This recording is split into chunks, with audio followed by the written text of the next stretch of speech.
이슈 언박싱 시사전을 유지만 기자, 신장식 변호사 나왔습니다. 어서 오세요. 예, 안녕하세요. 네, 안녕하세요. 신장식입니다. 이명박 전 대통령 대법원이 징역 17년을 선고했고 형이 확정됐는데 두 분은 대법원 선고 어떻게 보셨습니까? 일단 뭐 예상했고요. 예. 했다고 봐야 될 것 같고요. 예. 오히려 파기환송이 나는 게 더 훨씬 놀랍지 않았을까 싶습니다. 오히려 의회가 이제 1심 때 징역 15년이 나왔다가 2심에서 징역이 2년이 더 늘어서 17년이 됐잖아요. 오히려 2심 때가 더 센 형량이 나와서 그때가 좀 더 놀라웠던 것 같습니다. 저는 이 보면서 2007년 한나라당 대선 경선이 드디어 끝났다. 예. 사실은 그때 그 이명박 그 전 대통령 측에서는 박근혜 측에 최순실 등 해서 그런 최태민, 최순실 예. 이런 얘기를 했었고요. 그래서 이제 박근혜 전 대통령이 지금 구속돼 있는 거고 수감돼 있는 거고 그다음에 이 다스나 이런 문제 BBK. 얘기들을 박근혜 쪽에서는 이명박 대통령 쪽에다가 얘기를 했단 말이에요. 근데 각각 하여튼간에 대통령을 한 번씩 하고 결과적으로는 둘 다 그때 나왔던 쟁점이 사실로 법원에서 다들 드러나면서 결과적으로는 둘 다 2007년 한나라당 대통령 경선은 둘 다 징역이다. 예. 이런 결론이 났다. 예. 저도 비슷한 생각을 한 게 그때 대선 경선에서 나왔던 얘기로 다 이제 징역형이 나오다 보니까 네. 진짜 좀 놀랍더라고요. 이제 한 시대가 끝나는구나 이런 생각도 좀 들었습니다. 그런데 그때 그런 의혹 제기한 것을 나중에 파나 네. 다른 또 언론에서 그 의혹을 지적한 거 가짜 뉴스라고 또 이렇게 몰아세웠던 적이 있으니까. 그리고 또 뭐 특검이나 뭐 검찰에서 사실 수사를 하다가 전부 다 무혐의 처리를 면죄부 해서. 줬고요. 예. 네. 그러니까 지금 뭐 이문정 검사가 자성이 필요하지 않느냐 뭐 이런 예. 글을 리플에서 썼다고 하던데 아마 그 얘기인 것 같아요. 네. 그때 BBK든 뭐 또 다스든 예. 다 죄 없다고 풀어준 게 우리들 아니냐. 그렇죠. 그런 반성이 필요하지 않겠냐 뭐 이런 얘기 같고. 그럼요. 근데 이명박 전 대통령 측은 졸속 재판이다라면서 강하게 강변하면서 변호인으로서 할 수 있는 모든 방법을 다 하겠다 뭐 이렇게 얘기했는데 이 대법원 판결이 났는데 뭐 할 수 있는 게 있나요? 제가 보기에는 오늘 또 이렇게 재심 등 포함해서 이렇게 얘기를 해서 예. 재심 청구를 할 가능성이 있겠다 싶은 생각은 들어요. 근데 이제 재심 청구를 하려면 그 원판결에 증거된 증언, 감정, 통역 또는 뭐 증거물, 서류 이런 것들이 허위임이 드러나야 되는데 사실 증거물, 서류나 이런 게 허위임이 드러나는 게 확정 판결도 허위임이 드러나야 되거든요. 그러기는 쉽지 않고 증인들 중에서 혹시 누가 손들고 그 허위 자수를 하거나 제가 위증했습니다. 또는 이명박 대통령 측에서 위증 고소 고발을 해서 재심 청구 사유를 어떻게든 만들어 보려고는 할 수 있겠다. 오늘 그 변호사의 뉘앙스는 약간 그런 쪽으로 지금 검토하고 있나 싶더라고요. 정말 현실적으로 좀 어렵다고 보고요. 근데 이제 문제는 재심 청구를 하게 되면 재심 개시 결정, 재심을 청구하고 이거를 재심을 할 건지 말 건지 재심 개시 결정을 하고 다시 재심이 들어가는 굉장히 복잡한 단계를 거치는데 형사소송법상 재심 청구를 했을 때 검사가 형집행 정지를 할 수가 있어요. 예. 청구만으로 재심 개시 결정이 안 나도 그 검사에게 굉장히 큰 재량권이 부여돼 있는데 이런 것도 또 이제 재심 청구를 하면서 이런 노력도 검찰 측에다가 글쎄요. 하지 않을까 하는 생각도 듭니다. 그것도 쉽진 않아 보이네요. 예, 다 쉽지 않은데 예. 어쨌든 기상천외한 방식들을 계속해서 만들어 오셨던 예. 분들이라서. 예. 자, 이렇게 돼서 이참에 그 4대강, 자원외교, 방산비리, 사자방. 사자방. BBK 뭐 이런 것도 다시 한번 하자 이런 얘기가 좀 나온 것 같아요. 예, 뭐 후속 수사로 이런 것들을 이제 해야 된다라는 얘기가 있는데 글쎄요, 제가 봤을 땐 이 부분이 그렇게 쉬워 보이진 않습니다. 예. 냉정하게 봤을 때. 왜냐하면 이미 이 전 대통령이 이 사건으로 이제 구속이 확정이 됐기 때문에 예. 또 일각에서는 이걸 더 하는 게 맞는 거냐라는 의견도 아마 있을 것 같고 예. 또 대중들 입장에서도 한번 처벌을 받은 사람이라는 인식이 또 심어질 수 있거든요. 예. 또 국민적 여론이 좀 잡혀야 좀 가능하지 않을까 하는 좀 생각이 있습니다. 저는 이제 두 가지 측면이 있는 것 같아요. 하나는 이게 이제 여전히 그 정책 실패냐 아니면 위법한 내용이 있느냐라고 하는 것에 대해서 국민들이 판단을 좀 유보하고 있는 부분들이 하나가 있는 것 같고. 근데 그럼에도 불구하고 지금 이명박 대통령의 태도, 전 대통령의 태도는 단 1원도 받은 적 없다. 예. 예. 또 뭐 졸속 재판이다. 정치 재판이다. 뭐 이런 식의 이야기들을 하고 있어서 국민들이 이거 봐라.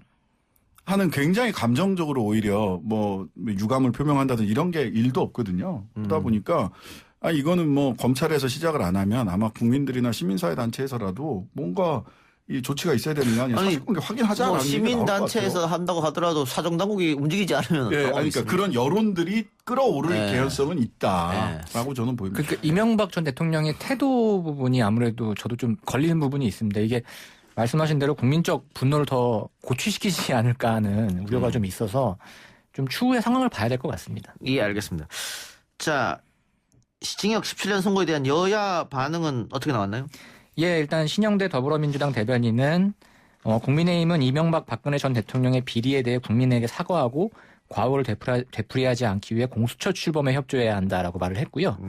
배준영 국민의힘 대변인은 되풀이되는 역대 대통령의 불행이 개개인의 잘잘못을 떠나 대통령에게 너무 많은 고난을 준 헌법 체계에서 싹트지 않았는지 깊이 성찰하고 대안을 마련할 때다. 뭐 이렇게 논평을 했습니다. 내각제로 가자 이런 얘기입니까? 그러니까 더불어민주당 같은 경우에는 공수처 출범에 좀 힘을 실었고요.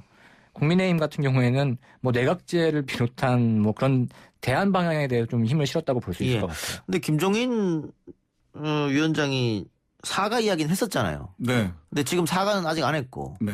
그러면 박근혜 전 대통령의 형이 확정되면 한꺼번에 하겠다 이런 생각입니까? 지금 그런 이야기로 기본적으로 명시적으로는 그렇게 얘기했죠. 그 재판 끝나고 나면 박근혜 전 대통령 재판 끝나고 나면은 한꺼번에 몰아서 사과를 하겠다라고 하는데 그렇게 시한을 못 박는 게 김종인 비대위원장이 그 시한 못 박은 시한을 지킬 수 있을지는 모르겠어요. 지금 박근혜 전 대통령 재판도 굉장히 좀 늘어지고 있는데 실은 내년 선거나 재보궐선거나 이런 걸 놓고 본다면 사실은 올 연말쯤에 할 가능성도 있는 게 아닌가. 그래서 연말쯤에 이 얘기를 해서 자기네 내부 지지자들이나 내부에서 이제 반대자들의 목소리를 좀 연말이 지나면서 내년에는 재보궐선거 국면으로 이제 넘어가면서 하려면 좀 올 연말 정도를 타이밍으로 보지 않을까라는 뭐 추측을 해봅니다. 예. 아까도 잠깐 얘기했습니다만 공수처 후보 추천회의 첫 회의가 열렸고 앞으로 어떻게 되는 거예요? 앞으로 이제 향후에 뭐 추천을 하고 그다음에 뭐 야당 추천위원들이 뭐 반대를 하거나 뭐 협의하는 과정들이 계속 있을 텐데 일단 11월까지 이제 민주당 쪽에서는 출범을 시키겠다 이런 목표를 잡았는데 과연 이게 연내 출범이 그 현행대로라면 그 11월까지 아마 계속 반대에 부딪히는 상황이 오지 않을까 싶습니다. 일단 다음 회의가 13일 정도 있겠네요. 2주 뒤니까. 거기에서도 후보를 결정을 하진 않을 텐데 그러면은 만일 야당에서 한 번만 비토를 하게 돼도 11월 달이 그냥 넘어가 버리는데요? 네. 예, 맞습니다.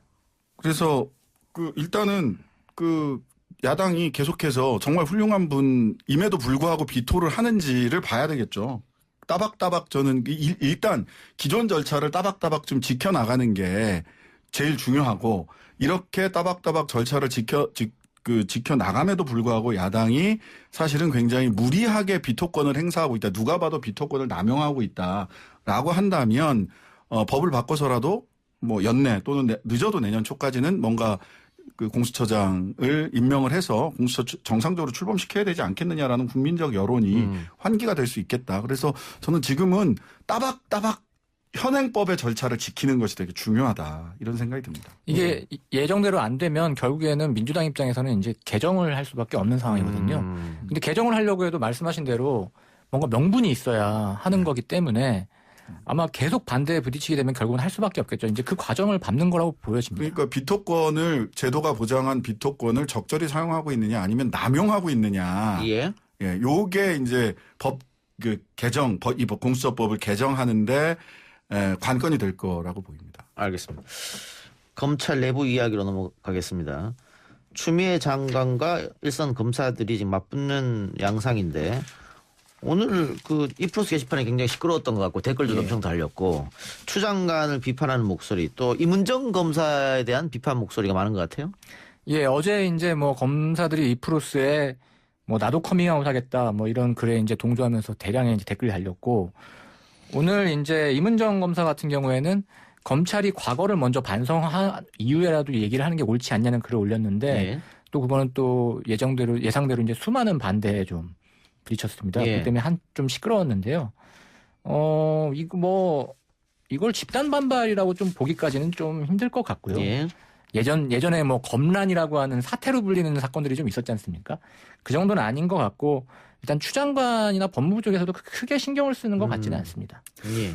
저는 이 일반 검사들, 평검사들이라고 이야기하는 분들이 좀 잘 봐야 되는데 이전에 그 추 장관하고 윤석열 총장 사이에 특히 윤석열 총장이 거의 하극상에 가까운 이런 발언들을 하고 했을 때 이전에 이제 그런 특수나 인지수사부서, 공안부 같은 인지수사부서에서 굉장히 고위직에 있었던 검사분이랑 전 검사장이랑 얘기를 쭉 했는데 이쪽의 방식이라는 거예요.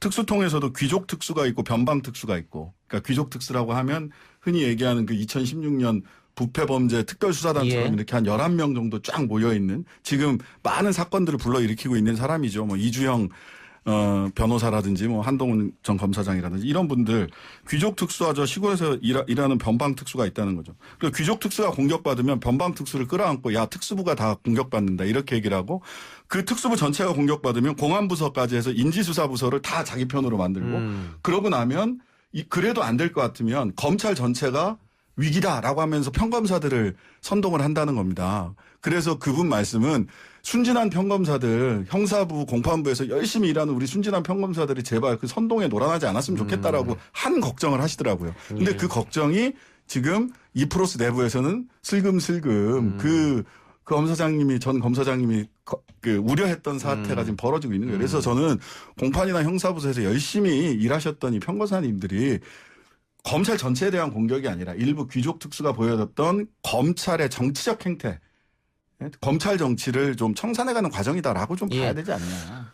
그 이프로스는 검찰 내부 게시판이고 예. 검찰이나 검찰 수사관만 접속할 수 있다. 그러나 글 쓰는 순간 바로 언론에 보도되거든요. 그럼요.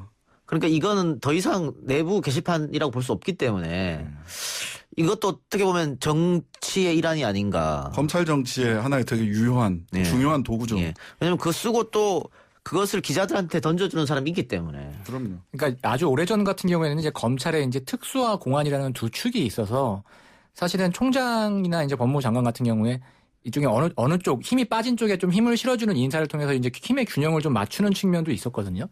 근데 지금은 이제 아예 특수가 이제 점령을 해야 됐다고 이제 힘의 우세를 확실히 가져간 상황이라서 이분들을 비롯해서 이제 몇몇 검사들이 이제 뭐 동조하는 뭐 움직임이 보이긴 하겠지만 예전만큼의 뭐 검란이라고 불릴 만한 사태까지는 아닌 것 같습니다. 예. 이런 가운데 윤석열 검찰총장이 대전지방검찰청을 방문했는데 뭐 격려 차원이다. 일상적인 순회 간담회다 그랬는데 왜 하필 지금이냐. 뭐 이런 얘기 나온 것 같아요. 좀 이렇게 시계를 좀 앞으로 돌려보면 지난 2월 달에 부산에 가서 한동훈 전 검사장 만나던 이벤트가 있었지 않습니까? 예. 부산 한 번 가고 그다음에 저 광주 한 번 가고 그 앞에 막 그 꽃다발 갖다 놓고 화환 갖다 놓고 윤석열 총장이 힘내세요 뭐 이랬던.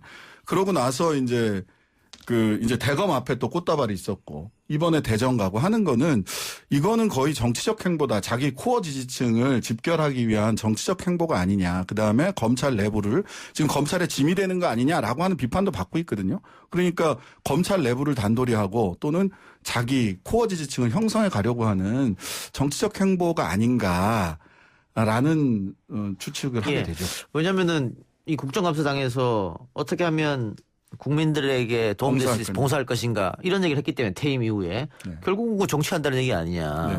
그 말 자체가 검찰의 중립성을 현저히 훼손하는 것이다. 그렇죠. 이런 논란이 나오고 있는 시점에서 보란 듯이. 지방 수지를 했기 때문에 지금 신 변호사처럼 이렇게 이야기한 사람이 있다 이 말씀이죠. 네, 그러니까 그렇습니다. 보도 양태도 보면은 마치 이제 검찰총장이 뭐 지방 검찰청을 방문한 게 아니라 마치 뭐 대선 주자나 유력 정치인이 어느 기관을 방문한 것 같은 그런 분위기의 보도가 나오고 있거든요.